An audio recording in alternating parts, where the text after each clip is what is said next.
phase process. By looking at it, it looks great. Did the elevation, and half the house of this mini mansion is down by almost 5 inches. Oh, wow. Literally, the entire foundation is well. And I'm sure you can feel that one. I mean, you can. Kind of, not really. You'd be surprised, even with a 5-inch, like, even visually, yeah, it looks a little bit, but it looks almost like normal grading to a degree. But when I actually did the measurements, it was down by 5 inches, but because the building's so big, it doesn't seem like a lot. You use like laser levels to do it? We do that, but we use something way better than that called zip level, so that's like insanely accurate. Like, I could literally push a button, put it up here, put a tape measure, and it will tell you, like, 27.1 inches high. Like, it's very, very accurate. And that's what I typically do on the floors. And obviously, I look at the supports, because, yeah, sometimes it looks great, and then you go in there. And then was a concern about the concrete on the very edge not supporting, properly. I don't know the term, but the perimeter concrete not being perimeter foundations. Right here, I mean, there's a little bit of gaps here, so it's not like supporting that. For example, up here. That's just something you call out there. Remember? Yeah. So not properly supporting the joint. And this is even one too. So it's kind of like the whole thing. You want to get your expert opinion on how that really is and what it would cost to address it. And I guess over there he was pointing out that like scree or that I don't know what you call it, but the concrete crumbling, all this crumbles. Is that from the foundation wall that's coming off? So it's a process called efflorescence. Okay. So what ends up happening is the way that stucco, cement, things are made, the materials. Okay. There's cement, water, lime, typically blocking agent, and because of high alkalinity and the salt, right? Yep. It starts to break with that down, right? Yep. Now I guess what are your ultimate intentions? Like, are you guys looking to just fix this? Are you guys looking to just use a negotiation tactic? Because I mean I can give you guys like brutal honesty and bluntness, but also I don't want to be the reason why this may or may not go through. Sure. This is why they typically send me here because I'm used to HOAs. I used to work for the city, so I used to run board At meetings. the end of the day, the buyer wants something that's safe. That's not going to cause a safety concern. That this isn't going to deteriorate in 10 years, and we have to rip the whole house out. So we want something that's sound, that will last. I don't know like a number for how many years, but a good long time. Because it's an investment for them, and they want to make sure. I think safety is number one. Earthquake happens, the house doesn't just like fall over, something like that. Again, not expert here. Because also at the same time, whenever you're dealing with foundation, right? Another reason why I bring it up is there's a lot of inspections because you're not just talking about a window. Who cares? You make a $300 mistake, you move on with your life. You're talking about like the backbone of the house, which is the spine, right? This is foundation. And when you start opening those up, let's say you have to like rebuild the section here. It's not only very costly, but they may tell you to earthquake retrofit, and that's another thing that now has to be up to code. If any wiring is outdated, any plumbing's outdated, they'll typically force you to do that at that time, right? I have a lady in Altadena had this whole mentality of, oh, it never happened to me, like I'll never get caught, right? We were doing this was many years ago. I was doing siding, we were doing a hardboard siding, and she's like, I don't want any inspectors, I don't want anyone out here, yada yada yada. I was like, okay, but at your own risk. I wrote it down on like 6 different sheets of paper. I had her sign them all, and lo and behold, I think it was a petty neighbor ended up calling the city. The city came out and they're like, hey, you live in Altadena, this is like a 108-year-old home. Anyway, you need to upgrade the electrical, you need to do the plumbing, now you need to upgrade. Oh, you have no insulation. And it's all because she started work, right? Exactly. If she hadn't started any work, then they would have left. Yeah, nobody would have had to come out. Well, nobody needed to, but again, some petty neighbor, I guess, I don't know, hated her, and they called the city. We didn't call them, and they showed up, and they're like, yeah, you need to update all this. And the reason I remember it so vividly is she was trying to get out of our contract. She was like, oh, well, now that the city's forcing me to do all this extra work, I can't afford to pay you guys on the original job. Like, that's not how life works, lady. Sure. Sorry. Yeah. We were in an agreement. I told you this could happen. You got caught, and now you opened up a whole can of worms. So that's why I was asking, like, I can, write a lot of details, I submit it to both of you, take a bunch of measurements, take a bunch of pictures, but at the end of the day, how far do you really want to go with this? Do you actually want to just fix it? Do you actually just want to use a negotiation tactic? So your work, even through groundwork / eagle lift, that doesn't necessarily need to be permitted. You can do that unpermitted. So but it's the risk of someone showing up. No, so the foundation, anything working on the foundation, whether it's piers, rebuilding it, modding it, anything like that, you would need a permit. Okay. When it comes to like leveling a house, like if we were replacing these pylons, right, and we were updating them to new, right, you don't necessarily need permitting, but you do need engineering because you're trying to lift 100,000 pounds. Yes, so in person you have them in house, right? But you don't need permits. You do need engineering, but you don't need permits, so nobody would be coming in here poking around. But when you're dealing with like a crumbling foundation wall and rebuilding it, that has to be permitted. It has to be because you have to essentially lift this entire side of the house. You got to rip that out.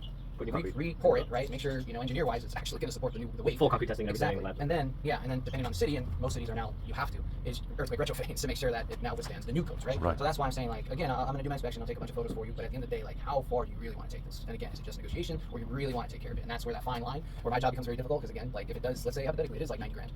What do you do from there? Is it just like, hey, based on what he said, we're unfortunately gonna have to walk away from this property. And I don't want to obviously be the reason, but 99% of the time I usually am. It is what it is, And if you guys were, and depending on what you like, if you've discussed, with the potential new buyers, if you guys discuss what the plans are with the home, are you guys going to keep it as is and just like mod it the way that it is? Is this going to be a tear down? Because things become easier if it's a tear down. Then we don't have a house in the way. We can re-pour a foundation.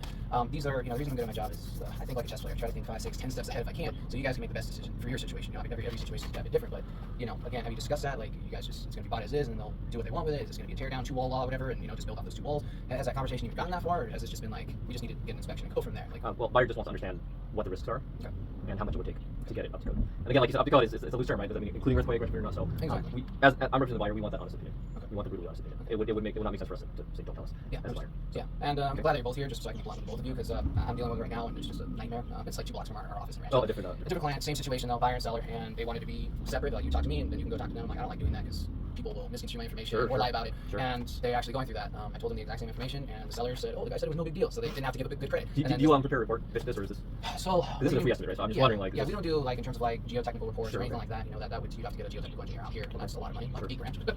And all you get is really a report out of it. You don't really get any work done. It's just they have to survey the soil, all that, and they have to use ground penetrating radar to handle all that. And like I said, you don't really get anything out of it other than like a detailed engineered report out of it. With us, I mean, we can take photos. I can send you like numbers of what things would cost. But if you more like an estimate with like why things need to be done. I think that's sufficient. That's what we're looking for. Okay. Yeah, if you want like an actual detailed engineer report, that's all engineers. Do you guys provide that too? I mean, if you guys are willing to pay for it, if you I'm guys just want to doing do this. ground penetrating radar, if you guys want to do geotechnical, typically we offer that. Like if someone knows they want to tear it down, Yeah. then then they'll do that because it's worth it. Because they want to know. We'll probably do it anyways when you don't need light, right? So. Yeah, or you're retrofitting an old one, which again might happen here. Again, I don't know what your ultimate goal is here. Right? Well, I mean, the ultimate goal is to keep this and keep the tenants that are in it right now, keep them. That's the goal. Okay, so it's going from just one hand to another, That's but right. it's still going to be a rental. It's still that's right. Okay, cool. But we want to make sure that there's no safety concerns, Okay. liabilities that the new buyers have been taking on that are major risks. Gotcha. What was this house built, like 40s? 26, 1926, right? Yeah. Yep. Let's see if we have access to it. Okay. I appreciate all that. I really do. Wait, it does look like in these old homes they use like that wood looks solid to me. Redwood. Yeah, Possibly, old yeah. homes have extremely good bones, but they're also a lot to maintain. Everybody wants a Ferrari, but nobody wants to spend the $10,000 oil changes, right? So, and that's a beautiful curse of older homes. It's a great bone, but they're a heck of a lot harder to maintain.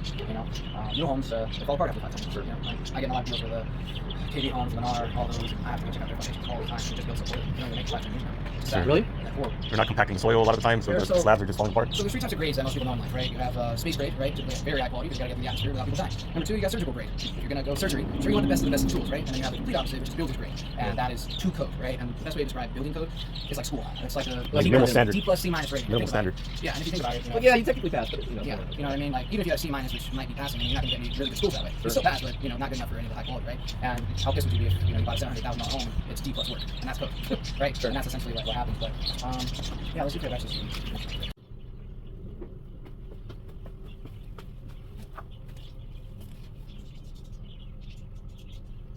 Got a quarter of an inch eaten out of that foundation wall over there.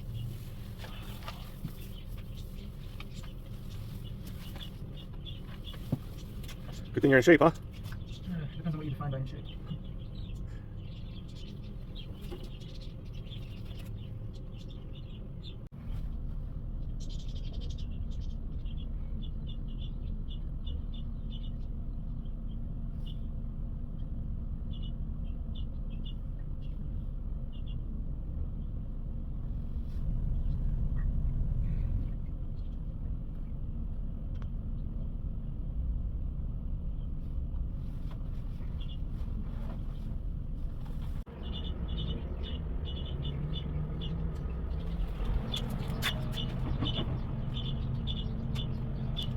The soil, everything, and then they pour a thin layer of cement, and that's the foundation. Then you have yours where you have what it looks like is a monolithic slab. So what they did was they tried to pour one unison piece all the way around, right? Because how they typically do it is they do a footing, let that dry, let that cure, and then they pour the wall. This one you can kind of tell, I think this is where it's hollow, right there. Okay, it looks like all just one piece. Typically you'll see like a crack. You'll see like the base of the footing poured, and then you'll see a crack, and then you see the wall. This looks like it was all done, like tried at the same time. Okay, which is the term for that is what's called monolithic. Okay, one piece. So. This was probably back in 1926. Yeah, and codes are different. It wasn't up to the standards they are now. But because you have such giant chunks, like this section, and then I'll get to the other section in the back. Okay, so you do have more than enough room to work if we are going to be like leveling floors, things like that. But and the moisture, you're within reason. Okay, so even in some of the darkest areas, you're looking at under 10%. Okay, That's the wood or the concrete? The wood. Okay. Always water. Yeah. And then the reason I took these sets of photos is so how pylons or supports are supposed to work. Okay, is you see how this is a 4? And then that is a 2. Mm-hmm. Okay, so you add them together. So what you do is you do 4 plus 2, that's 6. And the pylons cannot be more than 6 feet apart. Oh, okay. That's the way that basic supports work. And luckily these are within reason. But you see some of them slanting, like that. Now, so I crawled all the way to the probably the worst section back there where it was all boarded up, and just wanted to take a closer look. But the reason I was at such an awkward angle and you asked me, "Hey, are you okay back there?" I mean, there's about 4 inches missing from the foundation. Like that gash literally is that deep. It's 4 inches. Okay, and keep in mind there were like rocks and stuff in there, so I actually wasn't able to go all the way like to the back. So literally 4 inches, and that is as far as I could go. I mean, if those rocks were in the way, it probably would have gone like to 5, maybe even 6 inches. Okay, so that's one of the many reasons I wanted to crawl all the way to the back. And unfortunately, I'm not going to be able to give you an answer right now. The second, based on how bad that damage is, I really want to run it by the engineers. Obviously, do a survey of this location, see what's is absolutely like necessary, and essentially what the game plan is from there. Because if you have to pour a new foundation, that's not going to be fun for anybody, right? So the effervescence I was talking about, you can even see that the soil down here is it's actually still a little bit moist. Okay, so it's dry right here, and then the darker sections. From rain or So you have 3 major reasons why.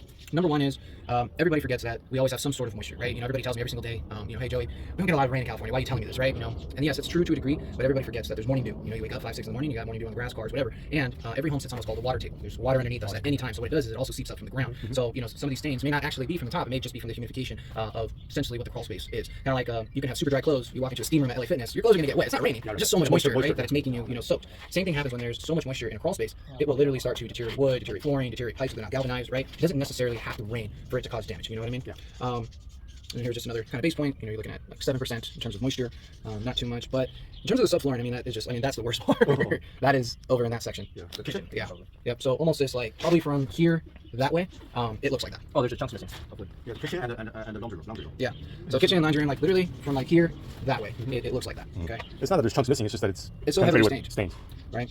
And then for whatever reason, there's like a weird support like in that back corner. No rhyme or reason. It's not in line with any of these. It's literally like a standalone, and there's not even a like actual proper like footing. It just looks like it was put on a rock. So at some point, I think somebody knew there was a problem in that area and then tried to brace it, because there's literally, other than maybe that baby one in the back right there, but there's literally no other supports in that row. They're on their own. No support. Yeah. So no It's in that support. back corner. So none of these here. None of these footings here. Yeah, there's only two in that back corner on the farther side, and then there's nothing else. So I don't know. Maybe they had a problem in that corner and they just tried to brace it, for the time being. And then of course it's just photos for us to know what kind of access we have. But other than that, it's a lot. It is. The subflooring. I still have to ask about the wall. Because it looks like it's behind the steps. Okay, so there's no really way to see it from the outside. Looks like it's under the steps just from where I measured. But yeah, because a lot of chunks are missing, like here, over there, I'm gonna have to run this back to like our engineers and stuff like that. I won't be able to give that answer right now. So any other questions on kind of what I've gone over thus far? So there's one thing about like age of the foundation, right? And there's actual like defects, right? Yeah. How much of this is just because of defects and deterioration versus this is just how it was done back then? The thing is, are there 100-year-old foundations that are in great shape that don't need any attention? Oh, absolutely. Okay. Like again, we work in a lot of historical districts all the time, and they're 150, 140. But like if you're trying to sell this, like actually sell it and get inspections, like 9 times out of 10, like you have to get this fixed before it changes hands, right? Another thing too is when it comes to foundation work, it destroys the value a lot, like a lot.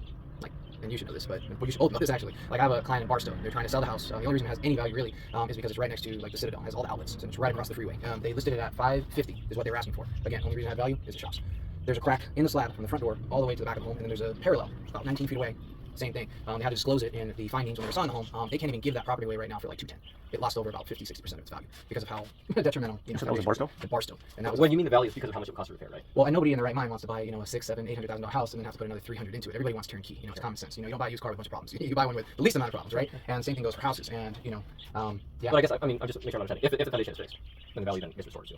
True, but you also have to deduct what it would cost, and if nobody wants to actually take care of it, then it's typically a bigger credit. Also, when you have foundation issues, you have to pay this. You have to pay it cash. No bank is going to offer a loan with a bad foundation, just like buying a car off Joe's corner lot. They're not even accredited, right? And so typically, what's happening in Barstow, okay, because of the foundation's that bad, they cut the value to $210. They're still trying to find buyers. The bank has denied any loan because you're buying appraisal it. catches for sure. 100%. Massive chunks out of it. Like if it was just a crack, you might be able to get away with it, but the fact that chunks are missing like that over there, and how bad it is back Appraisal there, will come down here, and then they should, unless you have a really bad appraiser.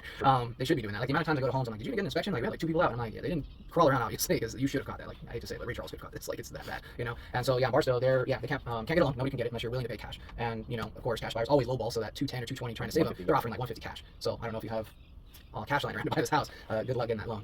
This is definitely like an investment property. Like That's what they're buying it for. no, I mean like investor mentality, not like investor underwriting to make money. I mean like an investor. I'm gonna lowball the heck out of this so I can do what I need to do and then resell it. That's what I mean. Like investor. This is an investor property, meaning like buy it for as cheap as humanly possible, do the repairs they need to do.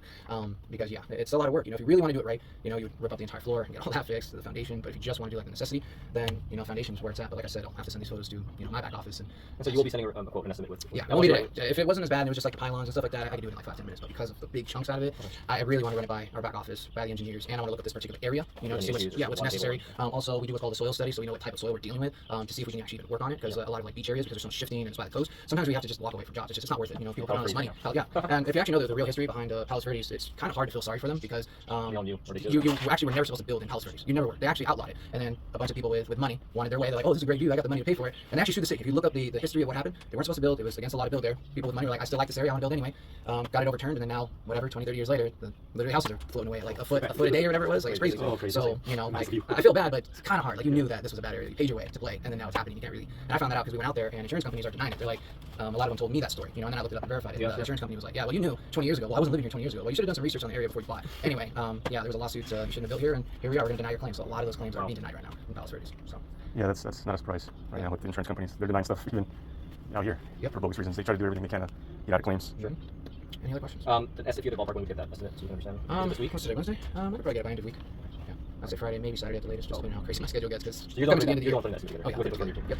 And they'll tell me, what we can and can't do in this area, and I can do the pylons. That's easy. I could literally do it over lunch. But that foundation is really the biggest issue of this. You can live with saggy floors for a bit, you cannot deal with a bad foundation. Or you can, but you don't want to. I mean, the downside is that it just continues to deteriorate more over the next 5-10 years, and it's just the best way to put it is like, it's one of those things where like, it'll never happen to me mentality, and then when it does, and then it costs a boatload, right? Like my missus and I, we've only been in one only argument really in our entire relationship. When we bought our That's pretty house. rare. Well, it's because the way we approach it is, whoever has the best points in an argument, we typically go with that. Simple. Right. If she has better points, it is what it is. I'm very logical and just okay, you made a better point, we'll go with your idea. And in 2019, I bought my house with her, and the first thing in the inspection report was you need to do this roof. And because I do inspections for a living, I was like, okay, we need to do this roof. She is half Chinese, half Cambodian, so it's very prideful. So she was like, no, we're not doing the roof. We're gonna get furniture because what is my family gonna think if we have a house with no furniture? And I'm like, I don't care about the furniture. We can wait. Roof comes first. When I wanted to do it, it was 25 grand, 2.99 APR, about 28.29 out the door, right? When I wanted to do it. And we told ourselves the infamous lie that every homeowner will tell themselves at some point. No, we'll do it in 6 months. It's not a big deal, right? And guess what happened in 6 months? A worldwide pandemic happened, and that was our next excuse. Oh, well, now's not the time, right? I don't want to do this. Well, then guess what happened in the winter of 2020, going into 2021? My roof leaked. It destroyed my bathroom, destroyed my closet, destroyed the master bedroom. I had mold in my house, so now I had to pay COVID pricing during the holidays at the end of the year, right? Instead of doing it when we had the chance a year and a half prior, right? And so we had to do it during the holidays. It was raining, emergency mode. The roof was now 29. Had to pay about $4 grand for the mold remediation and repair and everything. And then the interest was at 9.99. So triple the interest. Now instead of paying 28 out the door, we're about to pay about 40 grand now after it's all said and done. All by waiting a year and a half. And people always say, like, oh, never happened to me. Yep. So it's not insane, right? So Right. and then it smacked us in the face, and it's a hard reality pill to swallow. So back to this, the pylons ain't that big of a job, like you mentioned. It's really the perimeter foundation, which is concerned. But with the pylons, is that where you kind of level out everything? So any like sinking areas, right? Okay. But because you have the sinking areas around the foundation, right? I'm thinking two things. Certain parts will probably have to be rebuilt, reinforced, and then the sunken parts, have you ever heard of piering? Have you heard of piering? Yeah. Okay, so it's P-I-E-R. What it is essentially you have to dig underneath the foundation wall, and you start putting brackets, and then you lift and level it home. But that you do that on the perimeter. The inside the pylons you can use, it's a very different method. But you're not also lifting up a house. You're just lifting up the subfloor, and that's why it's such a massively different job. Because instead of lifting up, a couple hundred pounds of subfloor, you're trying to lift up the whole house, so 100,000 pounds. And that's where engineering, that's where the city and structural, gets involved, and that's where those numbers skyrocket. Because once you do the perimeter, you have to do permits. I mean, the city gets involved. Once they get involved, we won't do it. We won't touch it. Can you find people? Absolutely, but then you run that risk. You can find anything at any price. That's what I always say. But is it going to be good for you, your intentions? Like again, and the thing is, since this is a tenant property, it's even worse. Like if you're going to live here, you don't have to do anything. Because if someone gets injured, you break a leg because things have shifted, it's you, your family, and you made that decision. When you have tenants, they rule the world, so to speak. Look at how many people own properties and then they didn't get any money because the law was passed that, oh, it's COVID, nobody has to pay rent anymore. And so many people that I know, I didn't do it, at that time, but a lot of people were just like, oh, I don't have to pay anything, I won't, right? And so they have a lot of power. So if something does happen, well, whoever owns it, is fully responsible. and then once the city gets involved and we need permits, they're saying, okay, since you're taking care of the foundation, you now need earthquake bracing? They may tell you that. Okay. I can't give you a definitive, but they may, if anything's outdated, like plumbing, electrical, anything. because the Like once the inspector- city comes out, where our hands are tied, and you have to do exactly what they say, or they'll red tag the property and kick everybody out, or whatever their process is, or they'll fine you. I mean, city does weird, crazy things. Sometimes they're lenient, just like, hey, can you get you a warning, do this, and this. Sometimes they'll throw the book at you, and you got to do all this, and you got 90 days, figure it out. Yeah. And nobody likes to be forced to do anything. You want to have that power. Like, do I do this year or next year? You don't want to be on the side of you have 90 days to now do this, figure it out. And I see a lot of that. People don't believe contractors, and they're like, oh, it's a ploy, that's a tactic. I'll do it when I want to do it. And then a few months later, they get a notice from insurance or the city, hey, you got 90 days, enjoy. So I'm sure you've seen that. I'm sure you've seen that, right? Yeah, I've seen inspectors who just come out, whatever the city protocol is. Yeah, they do 90 days. Yeah, they'll call out whatever they want, I guess. Yeah. Or we won't close out your permit until it's done, and then you have an open permit. Okay. Good times. Okay, thank you.